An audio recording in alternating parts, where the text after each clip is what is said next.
If you're an OG gamer from the 90s and early 2000s, you'll be very familiar with these sounds.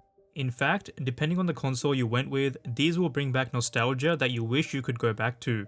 With the recent release of the next-gen consoles for Xbox and PlayStation, this is the perfect time to explore the economics of PlayStation. Now, I just want to say that deep down inside, I'm a PlayStation fanboy. I've had the first PS1, PS2, PS3, and 4, and I'm very keen to get my hands on the new PS5. So, I will try my best to be as objective and unbiased as possible, and hopefully it will come across fine. So, in this video, we'll explore number 1, the brief history of PlayStation and how they came to be, number 2, in-depth comparison of PlayStation and Xbox, and number 3, predictions on who will win this generation's console war. PlayStation was originally released in 1994 December in Japan, before being released to the US market in September 95.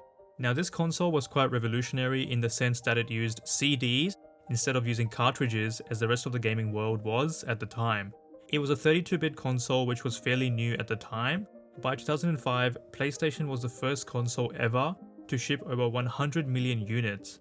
This figure itself is quite substantial as it is, but let's look a bit deeper into the roots of PlayStation. Believe it or not, before the release of the first PS1, Nintendo and PlayStation were teaming up to build a console together. Given their competitiveness right now, it wasn't always like this. Both companies were working together to create a sound chip for the Super Nintendo, and it was a success. Since this went so well, they wanted to now add a disc-based add-on for the Super Nintendo. Now the issue was, the people at Nintendo didn't really like the idea of using CDs on the console. They preferred using traditional cartridges as they had always been, although a CD can hold much more space. In fact, the difference was absolutely massive. A cheap CD could hold 600 megabytes, while a large cartridge could only hold 2. Despite that, this disc-based prototype was still being worked on by Sony until Nintendo shockingly decided to completely scrap the deal. Now, without going into specifics, basically Nintendo partnered up with Philips and completely insulted Sony in doing so. From Nintendo's perspective, the contract between itself and Sony gave a much larger financial advantage to Sony, which was one of the reasons for getting rid of them.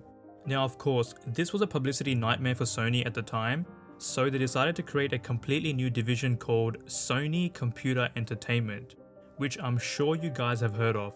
This division resulted in the creation of the PS1, which was a legendary console for its time. Looking at the controller design of the first PlayStation, and we've definitely come a long way. This was the birth of the X, circle, triangle, and square buttons, which are now permanently part of Sony's trademark and brand. This design was loosely based on the Super Nintendo controller, but with a few additions like the L1, L2, and R1, R2 buttons on the top, as well as a controller that you could really hold and immerse yourself with. Ken Kutaragi, who is often referred to as the father of PlayStation, literally said, "We adjusted the weights of the buttons 1 gram at a time and eventually found the correct balance. We probably spent as much time on the joypad's development as we did on the body of the machine."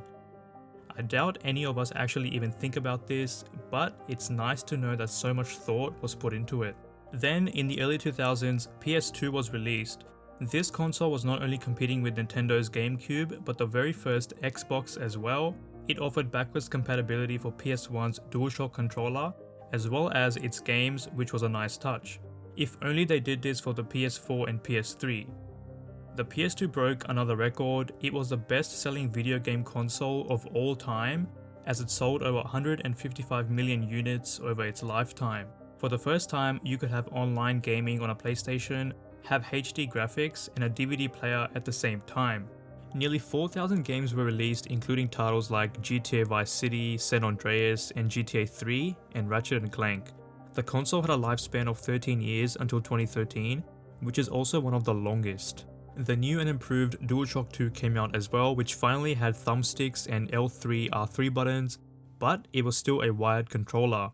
A few years later, in 2004, the slim version of the PS2 was released, which Sony loves doing as the technology gets better. It makes sense anyway because in those years, there was rapid innovation happening in the tech industry.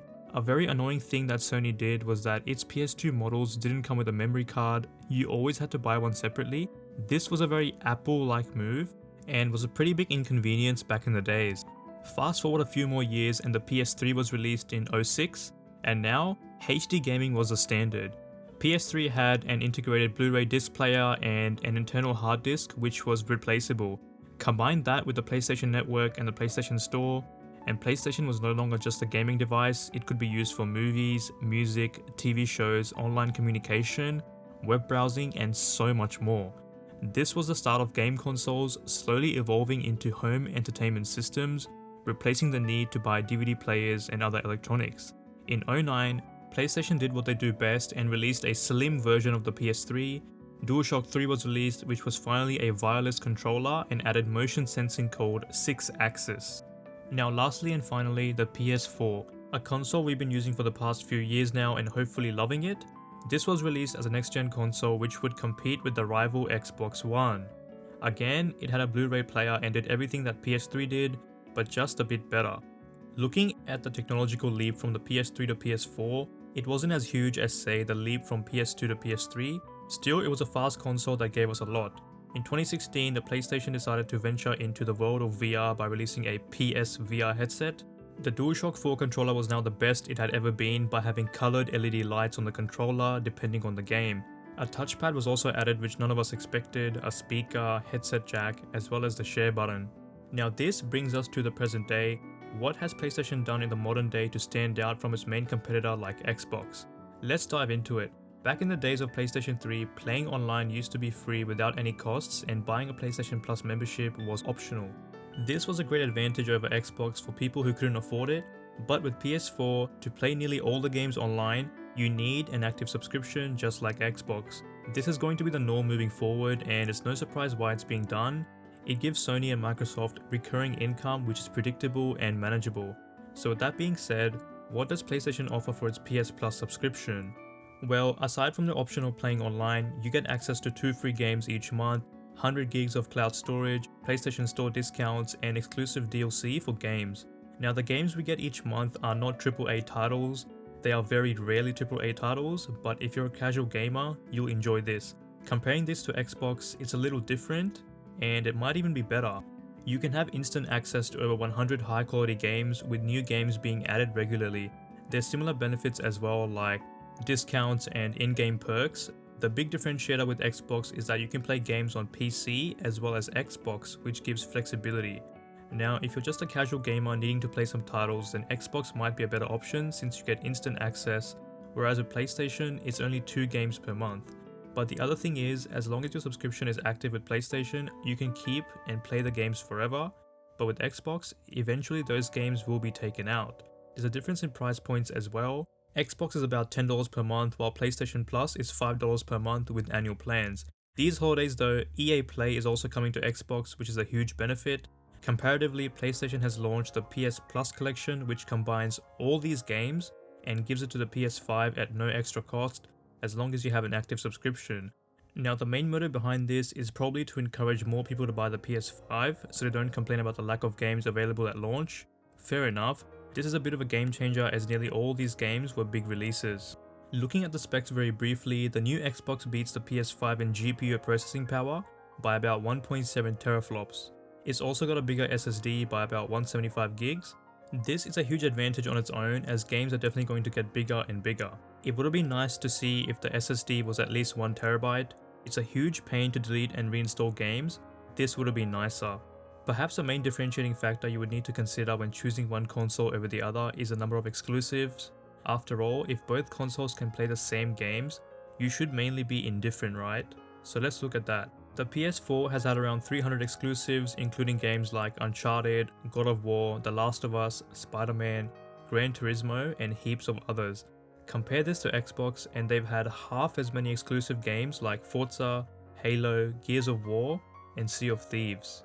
Let's look into the design elements of both consoles. PlayStation and Xbox have traditionally been rectangular consoles when they first started out.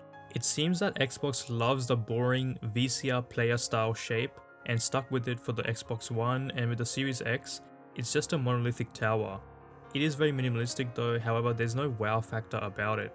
PlayStation on the other hand has tried to be different. From the beautiful curves of the PS3 to the slanted edges of the PS4, they just want to be a bit different.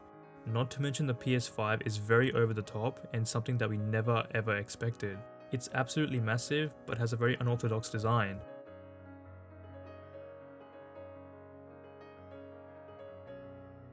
The last generation of gaming has been tough on Xbox. I'm not saying this as a PlayStation fanboy, but from a factual standpoint. Xbox One got outsold by PS4 by a landslide.